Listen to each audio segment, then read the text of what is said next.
Darkness is not an affirmative force. It simply reoccupies the space vacated by the light. This is the Hamilton Corner on American Family Radio. It should be uncomfortable for a believer to live as a hypocrite. Delivering people out of the bondage of mainstream media and the philosophies of this world. God has called you and me to be his ambassadors, even in this dark moment. Let's not miss our moment. And now, the Hamilton Corner. We have staked the whole future of American civilization not upon the power of government, far from it.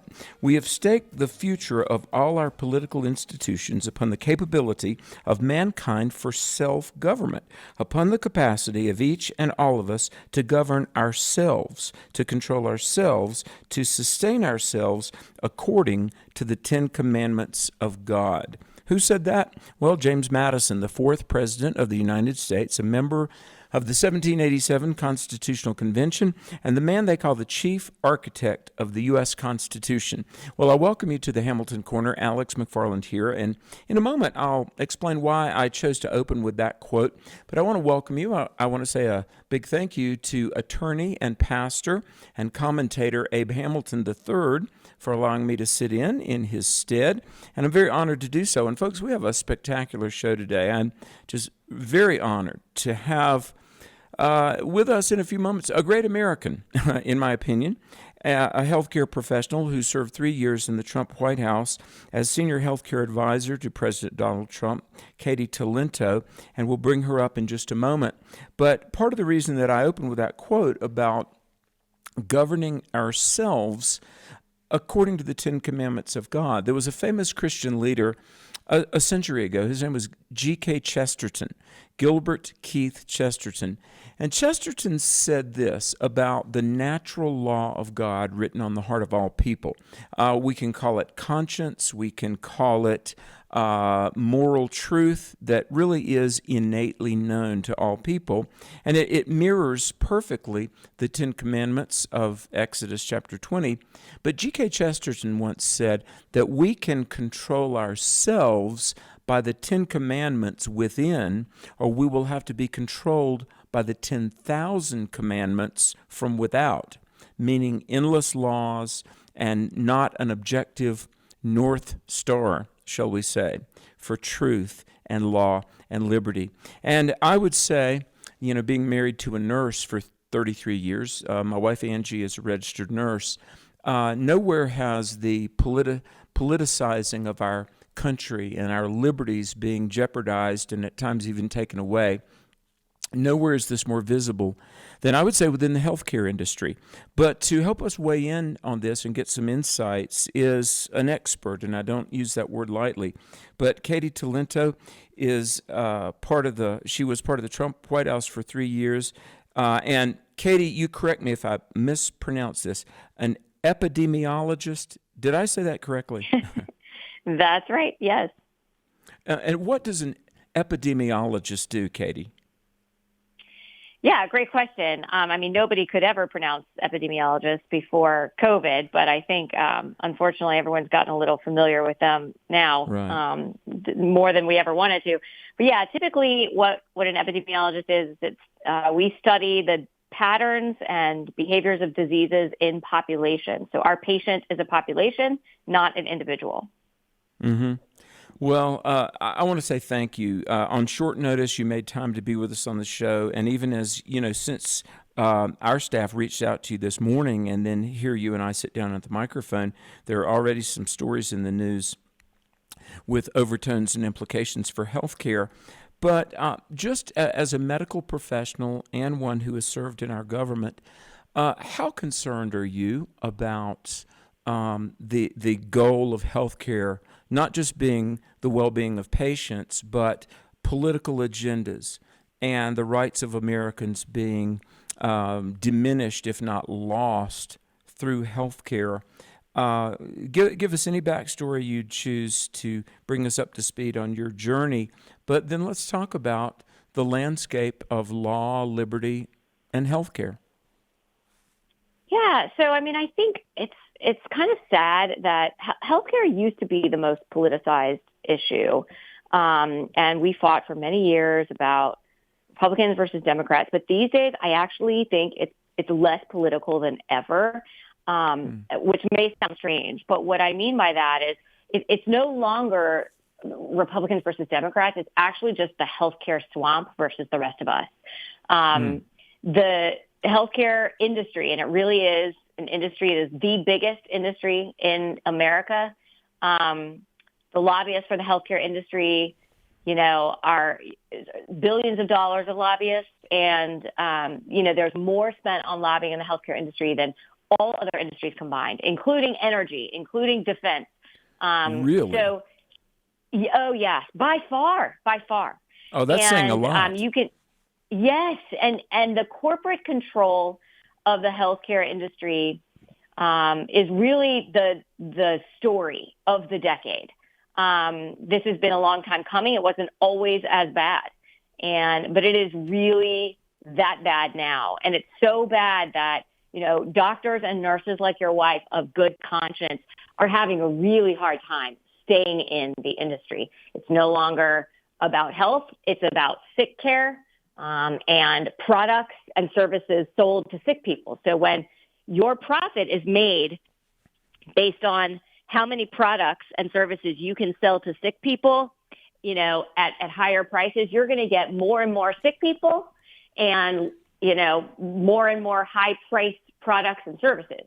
We're not paying anybody to keep people healthy. We're paying people to keep them slightly less sick. And as a result, we have a sicker and sicker population. We're the sickest country in the world. And, chronically sick.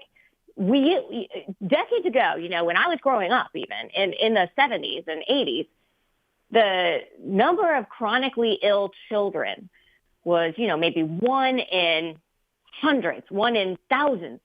We'd never heard of peanut allergies. We'd never seen an autistic child. We didn't know what ADHD was. And, I'm Gen X. I'm not like a baby boomer. Right. I'm not the youngest chicken in the world, but I'm definitely not a senior citizen.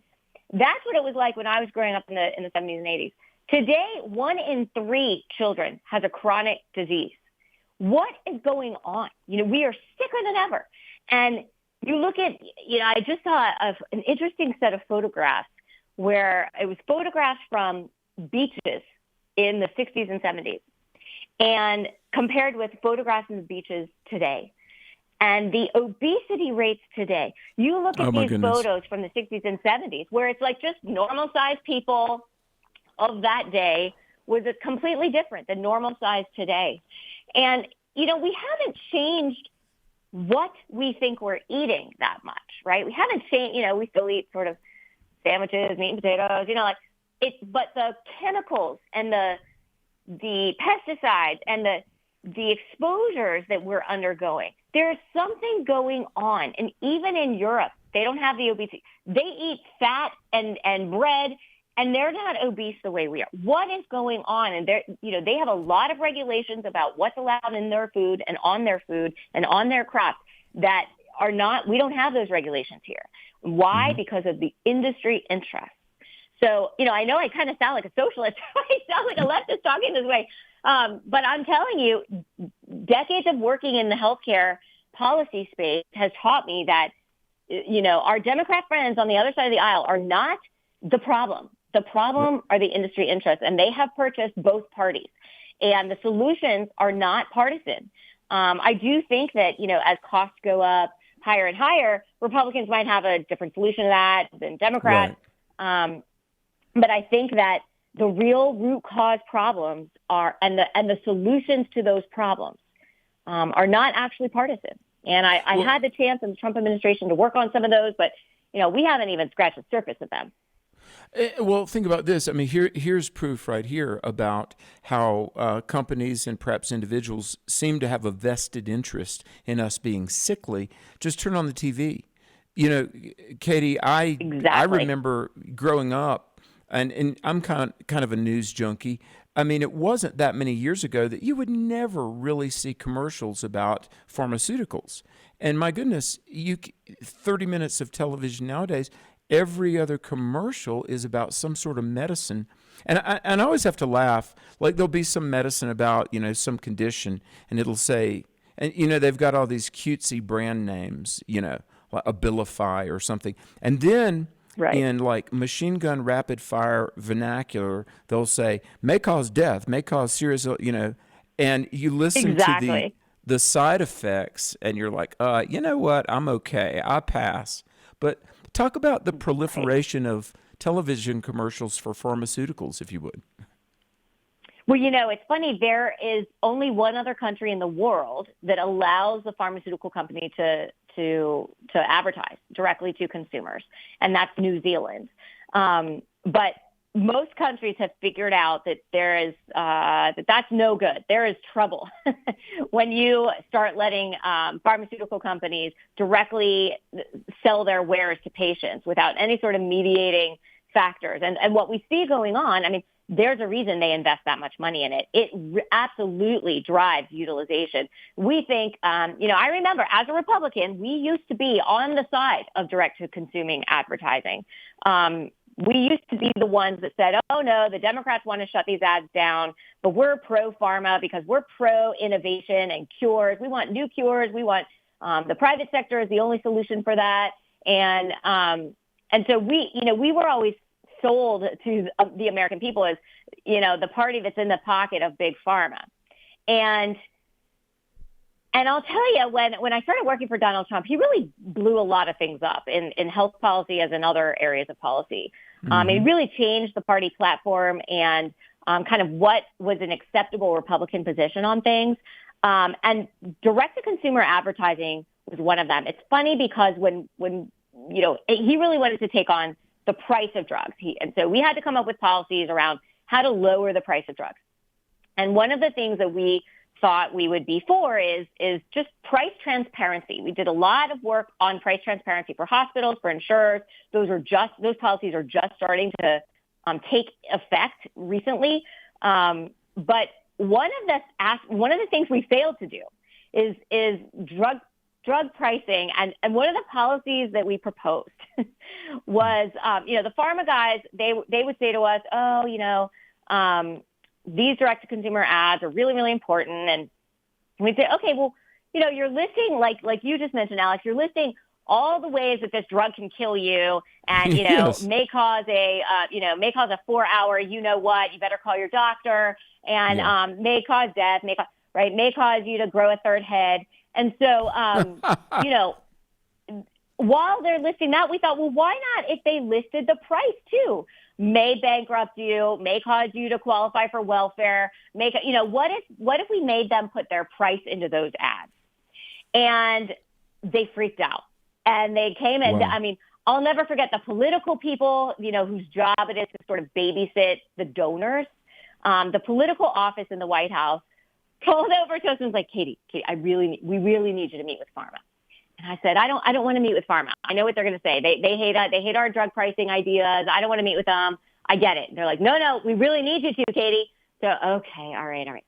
So we go over, we meet with them, and they said, hey, we're for transparency, and we have an idea because drug pricing, the prices of drugs are so complicated. It's just so complex that we think that, people don't really need the price of the drugs. They just need to know how much they're going to have to pay with their insurance. And so it's really complicated. We have a better idea than the president's idea of making us say the price on the commercials.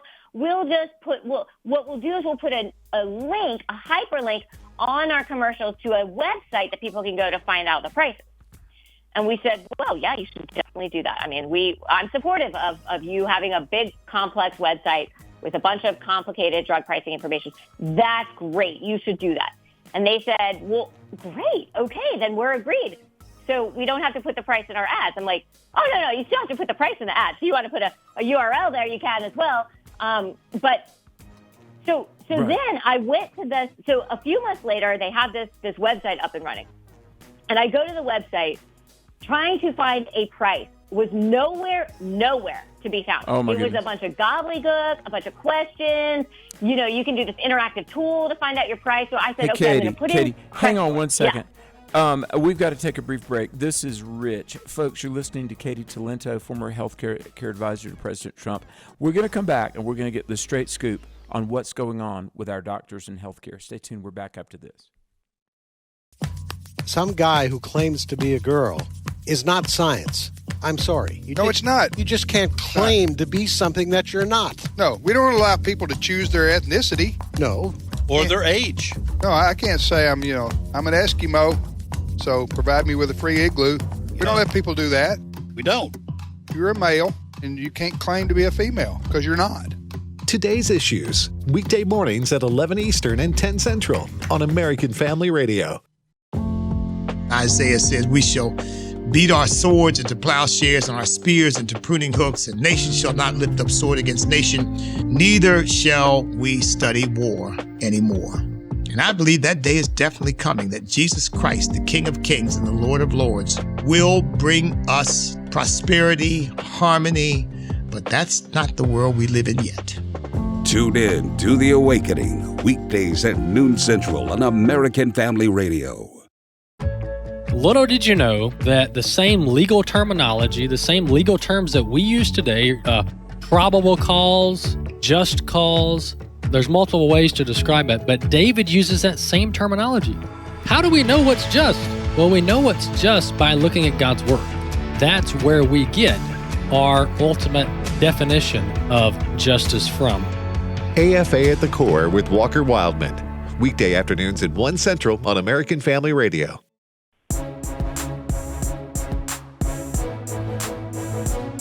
Shining light into the darkness.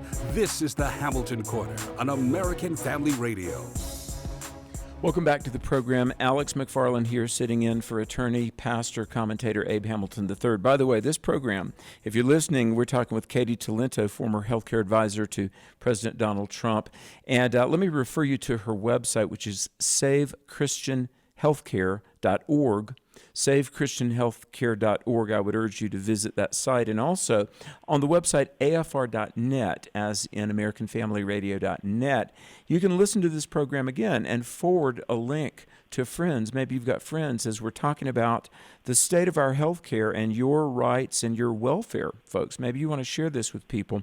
And, before that break, Katy, I interrupted you. Were talking about pharmacy. But first of all, I just want to thank you, for one thing, thank you for your time this afternoon, but also thank you for what you're doing. I know you're making some very courageous stands, and to just give your skills and abilities and your influence for the betterment of your fellow Americans. I commend you. No, you're so kind. You're so kind. Well, it's an honor to be here, and I love your audience, and I love the show. Well, thank you so much. Before the break, we were talking about all these commercials. And, my wife, being a nurse, every now and then she'll talk about, some, drug rep brings by all these medicines. And there's two things I want you to comment on, because what you and I were talking about was the marketing of healthcare and not disclosing the price. I mean, it's one thing if you buy a car and you don't see some of the add-on prices, but when we're talking about medicines, I mean, this is not only our money, but our health.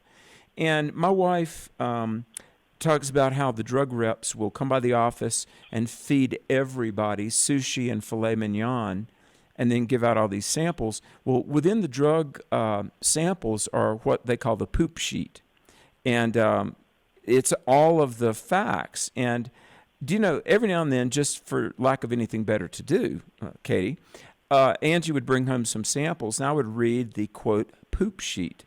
And when you look at the side effects, I'm like, oh, my Lord, I wouldn't put this in my body for anything, And the wooing and the whining and dining of the gatekeepers at hospitals and doctors' offices, I don't think people know a lot of that that goes on. And then just what's in the medicines that we ingest. I mean, does the consumer have adequate disclosure, Katy? No, oh, come on. I mean, definitely not. It is very clear that the conflicts of interest in the industry are driving market behavior that would not otherwise be there but for those conflicts.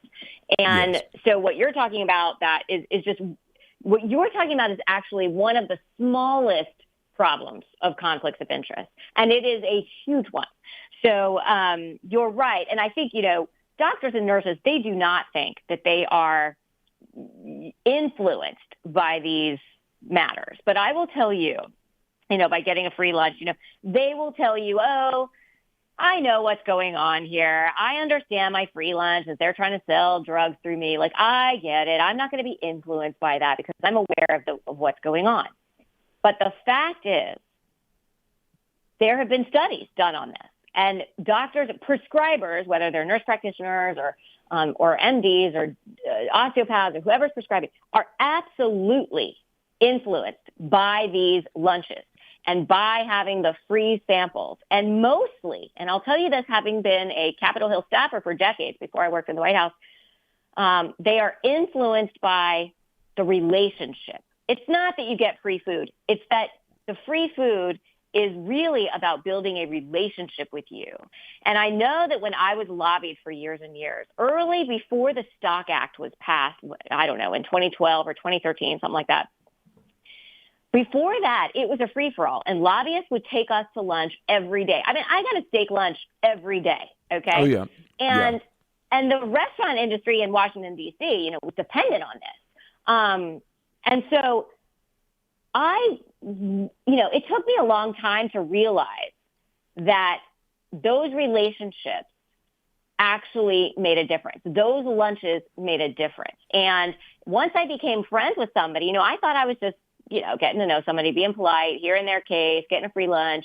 It wouldn't actually, change me. I mean, I'm super principled, right? But I realized that after that lunch happens once, twice, then when that person has a problem and they call me, A, I take their call because I'm friends with them now. But B, and I wouldn't take lots of calls. There were lots of lobbying interests whose calls I wouldn't take. So I would take their call, but second, it would, they're a friend now. So I'd be more inclined to hear their side of the story and to give it credence and maybe a little less critical in, the thinking I put into, well, what's the other side of this? And, because we trust people who we're friends with. We talk about this in evangelism, right? You have to earn the right to share the gospel with somebody. And it's much more effective when you have that. The same thing is true when you're not talking about the gospel. You're talking about quite the opposite. But anyway, so this happens in doctors and nurses too, and hospitals. They all are on the take, and they don't realize how it's influencing them. But every time you see one of those commercials, just know that drug is at least $3,000 a month. Now, your insurance company might be paying most of that if you're super, super lucky. But it's not your insurance company. It's your employer. And that's coming directly out of your wages. Exactly. And it influences the overall economy, and inflation happens and prices go up. Of course. I mean, is it true that 80% of the pharmaceutical market is in the hands of 3 corporations? So what you're talking about are pharmaceutical benefit managers. So we think of the pharmaceutical supply chain as big pharma, like Merck, Pfizer, AbbVie, like these big pharma drug makers, right? But the real power players are these middlemen companies called pharmaceutical benefit managers that they mediate the relationship between the drug makers who are selling their drug and the insurance companies that are buying the drug. And so the health plans, they get supposedly volume discounts from these middlemen. But there are 3 companies of these middlemen who control 80% of the market, just like you said. And so what they say to the drug makers is they say, oh, nice drug you got there. It'd be a shame if no one could actually get access to it on their formulary, on their health plan. So why don't you pay me a big old kickback, and I'll make sure that your drug, whether it's the cheapest or whether it's the best or whether it's the worst or whatever, I don't care. I'll make sure that it's on a favorable tier on the health plan, or that it's on the health plan at all. And so, I'll never forget this example that Secretary Alex Azar, he was the Secretary of Health and Human Services under Donald Trump, and he had been head of Eli Lilly in America, not the CIO of the whole country, CEO of the whole country, but of the U.S. division of the company. Right. And he said, and he was in charge of coming up with this drug pricing scheme, right? So he says, all right, I have this new product that we want to release. And when I was at Eli Lilly, and, you know, I really wanted patients to get access to this. I wanted it to be more affordable than a lot of drugs. And I wanted to operate a lower price point. And so we go to our health plans and we say, gosh, you know, we'd really like to operate at this lower price point. And the PBMs came into him and said, there is no way that you're going to get access to patients if you don't pay us this giant kickback. And he said, well, I can't pay the giant kickback or I'll have to raise the price. And they said, well, that's just too darn bad. And so one of the policies that Donald Trump promoted and proposed through Secretary Azar was this ending the kickbacks and forcing those quote unquote discounts to be passed on to the patient instead of just kicked back to the pharmaceutical benefit manager. And I'll tell you what, industry killed that proposal. We proposed it and it got pulled back by the White House staff. So it was Really? killed internally. Oh yeah, it was horrible. And so, this was after I had left, but it's probably, Sure. I'm not sure it would have happened if I'd still been there, but it was after I'd left. And anyway, it was horrible, but that's how bad it is. Kickbacks are legal. They're not legal in healthcare in any other place, but these PBMs lobbied Congress to get an exemption to the anti-kickback laws in healthcare so that they could do these quote-unquote rebates. That's a pharmaceutical benefit manager. Sorry, I'm using acronyms. That's an occupational hazard in healthcare. Wow. Yeah. Wow, this is really something. And so we've, just parenthetically, let me share this. We, for 24 years, now coming up on 25, our ministry that I lead, Truth for a New Generation, we've done summer camps. And what's interesting, and I know this is anecdotal, my own personal experience is anecdotal, but, when we started doing youth camps in the mid-'90s, we'd have a couple of hundred kids come to camp, and we do all the camp stuff and fish and swim and ropes course and Frisbee and have Bible study. Well, I'm going to say it was probably 2012 that, and by the way, Katy, we would always have a nurse, and part of our expenses for doing summer youth camps, we hire a registered nurse to be with us. But we began to have to get the medicines, and the nurse would, pass meds. And kids, like last summer, we had, I think, 650 kids in 4 summer camps. It looks like a CVS or a Walgreens. The kids come to camp, and they've got more meds at 16 years old than I've ever had in my entire 59-year life, right? And we're doing 7 camps this summer, and I know it's going to be a big deal because the kids come to camp. We'll have 1,200 youth this summer in our camps, and that's great, praise God. But just keeping track of the meds is like a huge administrative thing. And speak to that if you would. How in just 15, 16, 17 years we've gone from kids that, barely take a bare aspirin, and now they're like hyper-medicated, at least it appears to me, Katy. Yeah, well, you have to ask yourself who benefits, right? For kids being sick and kids being on pharmaceutical products, who benefits? And, a number of interests are benefited by that, not just the drug makers, although certainly them, but also I want to talk a little bit about the scientific enterprise. We've all sort of had our eyes opened to that in new and unpleasant ways during the past 3 years. But that's just sort of a culmination. What we've seen there with all the COVID products, that's just a culmination of what's been going on for decades now. When I was a kid, when you and I were kids, we got maybe 8 or 10 shots before we were 20. Or 18. Today, kids get over 70. So, wow. I don't know what's causing the increase in chronic diseases among children. That why do we have 3 kids that are chronically ill? I don't know. But what we need to be looking at is what environmental or other types of exposures changed dramatically in all across America, no matter what part of America it is, all races, all types of people. What changed? There are only a limited set of things. There's a researcher actually who's looked into this and has a list of about 11 things that have changed. One, there's a certain type of pesticide that was starting to be used. You see these rates of chronic illness starting to go up right around the late 80s and the mid 90s. And, there's what changed across the entire country at the same time. There are some distinct finite list of things, and we ought to be researching those things. But there's no, the corporate interests in healthcare control the research enterprise. And we don't see research dollars going into what is causing these things. We see research dollars, whether it's at the NIH or whether it's through industry, at universities, wherever you go in the scientific enterprise, all you see are corporate interests that want to sell drugs. That's how they make their money, or surgeries, or procedures, or devices.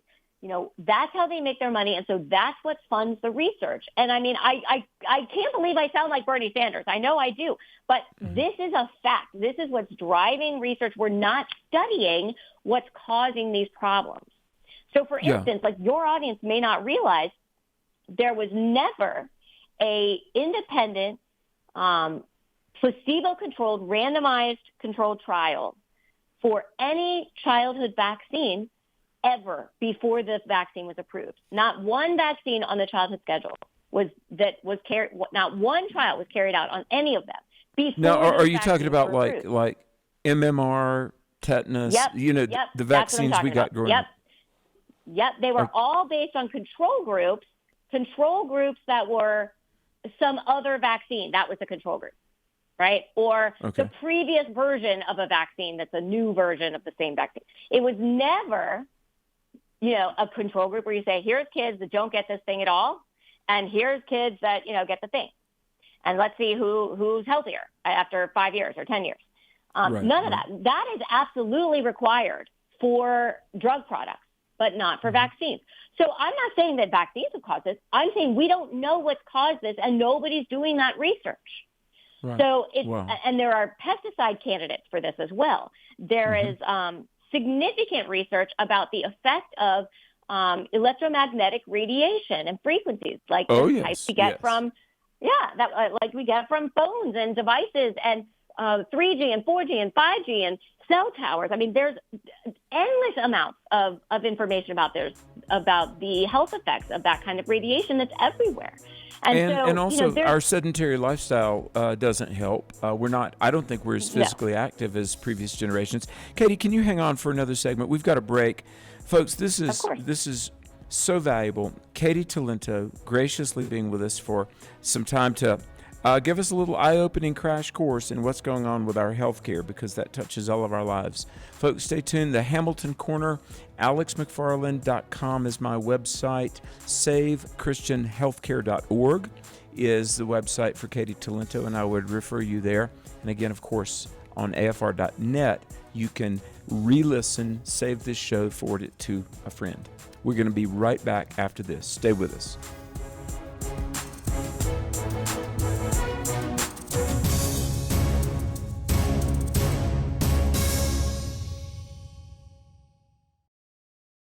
Sometimes shortcuts are not wise.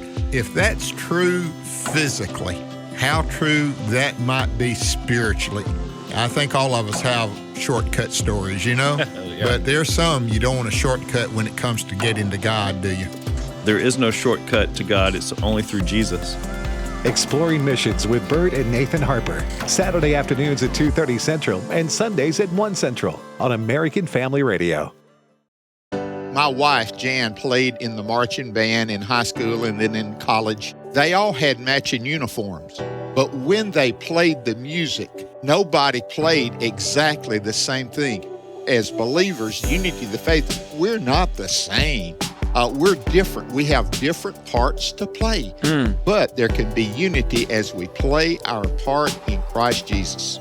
Exploring the Word, weekday afternoons at 3 Central on American Family Radio. Sadly, as believers, we can be pretty self-centered and selfish about our prayers, praying for I, me, mine. The Lord taught us to pray the Lord's Prayer. It says, our Father. Not just simply my Father, but our Father. We need to pray much daily for each other and pray with one another as well. That's so very important for each and every one of us. Tune in to the Hour of Intercession, weekdays at 3 a.m. Central on American Family Radio.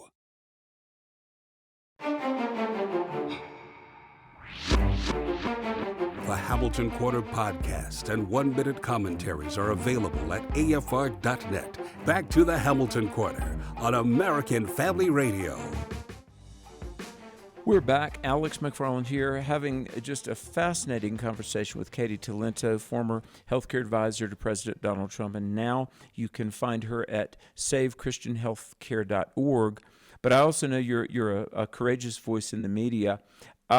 Hey, Katy, before the break, in the previous segment, you were talking about how some of the middlemen, would kind of say to the drug producers, hey, it'd be a shame if this didn't show up on the inventory sheet. So I got to ask you, have you had any repercussions or pushback? I mean, you're a person, you speak truth, you call things out. What's been the reaction of your peers and others in the healthcare industry that maybe your candor and your honesty is not quite appreciated? Yeah, well, I've been very blessed. God provides for us, and so I've been very blessed, and I work with great people. I work with the Alliance of Healthcare Sharing Ministries, right? And so that's a really great alternative to health insurance, where you're not going to get taken for a ride. I work with a lot of healthcare disruptors, and I help build health solutions for employers that aren't involving health insurers. So I have a lot of great opportunities to work with innovators and disruptors who are really, forward thinkers and want to do things differently. And so it's been okay. But I will tell you this, that certainly when I come out and I start talking about, protecting unborn babies and protecting our children from genital mutilation and sort of woke gender ideology, I have lost clients. I'll never forget there was this New York publishing company that I had closed a deal with to help build their health solutions for their employees. And their lawyers Googled me. They fired me real quick. So, sure, that happens. But I'll tell you what, most people can't argue with me. They can't. They can't say that I'm wrong about, they might hate my stand on abortion, but they can't say I'm wrong about the healthcare industry. And exactly. I find that, the industry tend to try to ignore me rather than refute me. I think that's their strategy. Let me change gears here for just a second, because you mentioned, like your stand on abortion. And just by virtue of, my wife being a nurse, and she gets a couple of nursing magazines a month, and we know lots of medical doctors, many incredibly gifted medical professionals and Christians and patriots. And so just in recent months, I've been seeing, and folks, forgive me, we don't usually delve into subjects like this, but, for 6,000 years of recorded human history, we talk about men and women, males and females. But I notice in some of the medical journals, it will talk about persons with penises, or persons with vaginas, or birthing persons. And look, I know the philosophy and the linguistic gymnastics behind this, but Katy, are you surprised at the degree to which the scientific community is really just falling over to get in line with the LGBTQ rhetoric and the transgender rhetoric? Because, by the way, folks, kudos. I'm going to give a big shout out to an atheist right now, Richard Dawkins. He's an atheist. He needs the Lord. He and I have emailed before, and I've interviewed dozens of the world's most famous atheists. I've never interviewed Richard Dawkins. I wish I could. And folks, Richard Dawkins is a sworn enemy of God. But he came out yesterday in the news, and Richard Dawkins, he said transgenderism is utter nonsense. Now, this decorated Oxford biologist said yesterday, he said, cancel me, end my career. But he said there are two genders, male and female. And I'm sorry Dawkins is an atheist, but he is an eminent scientist. And I thank the Lord that he's just bravely and vocally standing up. But, Katy, are you surprised at the degree to which here in America, medical journals and the scientific vernacular is suddenly not saying male and female, but, they're using the transgender lexicon all of a sudden, which is completely unscientific. Could you comment?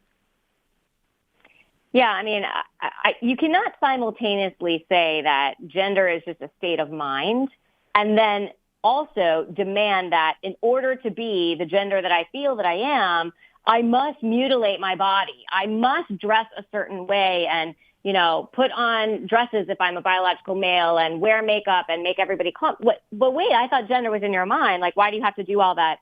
I remember that when I was growing up, I'm old enough to remember what feminism is. And, that there were groups out there fighting for a woman's right to not have to wear dresses and flamboyant makeup and to still be considered a woman. Right? I thought that, being a woman was a state of being on the inside. It had nothing to do with how I looked on the outside. And, people have proverbially died for that argument. And many, blood, sweat, and tears were fought for that. And Susan B. Anthony, fought for the right for women to vote.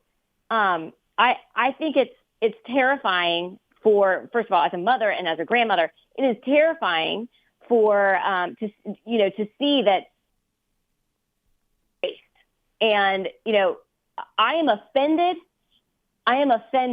by the idea that you can put on a dress and change your name and somehow what being a woman is.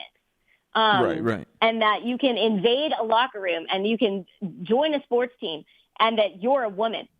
No, like we have fought for women's safe spaces, if you will, to use the words of the left. And I do not accept that. I'm old enough to remember feminism, for real feminism. And I just don't accept it. But what I'm really worried about, Alex, to your point about doctors and nurses, is I don't think it's possible for Christian young men and women to go to conventional medical schools anymore or conventional nursing schools anymore. I don't think it's possible for them to do that and be able to live according to their consciences. So they will be forced to learn how to do abortions. They will be forced to call women, birthing people, and they will be forced to call pregnant moms, pregnant people. And I don't think that we're in a place anymore where we can participate in that anymore. In fact, I recently became a naturopath. I mean, I'm starting to question whether conventional medicine is a net good or a net harm. And and these are some of the reasons. Because we're not interested in what makes people sick anymore. We're interested in virtue signaling and bizarre ideologies that are unscientific and unhuman. To what degree are any voices, and I'm not talking about Christians, but just, medical doctors, and as I say, having been around this for 30 years, I have profound respect for persons like yourself, Katy, and doctors. Look, they go to school, nurses, anesthesiologists. I mean, I've got a great respect, or I have had up until recently at least. But are there some courageous voices within the medical community that are pushing back, not because of religion or Christianity, but just because of objective human physiology? Are there people who are saying, look, wait a minute, a male is a male, a female is a female, and you're not going to force me to say otherwise? Are there some brave voices out there, Katy? There are some. Christine Francis and Dr. Christine Francis and Dr. Donna Harris. They are, it might be Harrison. They run an organization of pro-life obstetricians and gynecologists. And, they've been ostracized in every possible way. and persecuted. But I'll tell you, the brave voices are very few and far between, and it has to do with some of these corporate trends that we've seen. You know, one of the scariest trends, and there are many, as we've already discussed, in medicine is the fact that independent physician practices are being largely eaten up by a giant corporate hospital systems. Some of these hospital systems are so-called charities, tax-exempt, so-called nonprofit organizations. They're like massive billion-dollar entities with, crossing multiple states, and they eat every hospital in town. But they don't just eat hospitals. They eat up all the doctors, because once they own the doctors, they put them on staff. Once they've made those doctors employees, then those doctors are now pressured to refer patients to higher priced procedures, surgeries, inpatient stays where the money is actually made. And primary care doctors are the most vulnerable to this, because they are high price referral factories. If you are paid by the 7-minute visit, then you have to fit as many 7-minute visits in a day as you can in order to keep the lights on. And so you can't actually treat patients. And so you just refer them to high-priced specialty care because you're not sure. Get an MRI, go see this orthopedist, go see an endocrinologist. These guys are perfectly trained and perfectly capable of treating almost every chronic condition in their primary care office, but they don't have the time and they don't have the support of their new corporate overlords.